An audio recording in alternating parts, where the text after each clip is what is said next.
ladies, remember that unforgettable moment when you got your first period.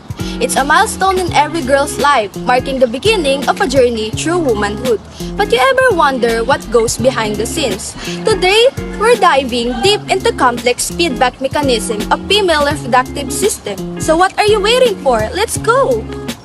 The menstrual cycle is the monthly series of changes the body undergoes to prepare for pregnancy. Each month, one of the ovary releases an egg. This is called ovulation. Hormonal changes at this time get the uterus ready for pregnancy. If the released egg is fertilized during ovulation, the lining of the uterus sheds to the vagina. This is a menstrual period. To better understand everything, let's use this app called Period Calendar, Period Tracker. This app tracks your period, calculates your ovulation, and more. Just put all the right information and you're all set.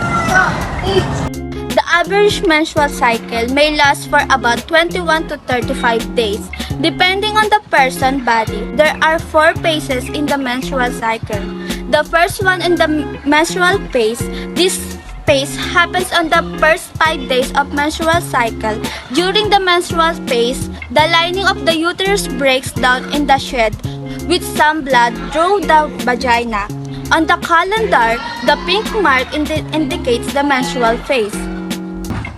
The second phase is called the follicular phase.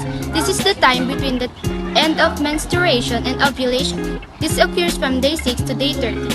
During this phase, estrogen levels rise and the uterus starts thickening its lining and preparing for pregnancy. This phase lasts 6 to 7 days. The fertility window is the time during your menstrual cycle when you're most likely to get pregnant. The next phase is the ovulation phase. This is when one of the developing follicles form a purely mature egg.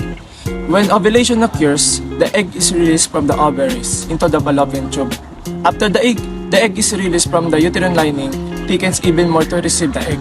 Ovulation occurs usually on the 14th day of the cycle. This is where the chance of getting pregnant is at the highest. The last phase is the luteal phase. This is if the egg is not fertilized and there is no pregnancy, the thickening of the uterus breaks down in its shed, and cycle begins again. This happens from day 15 to day 28.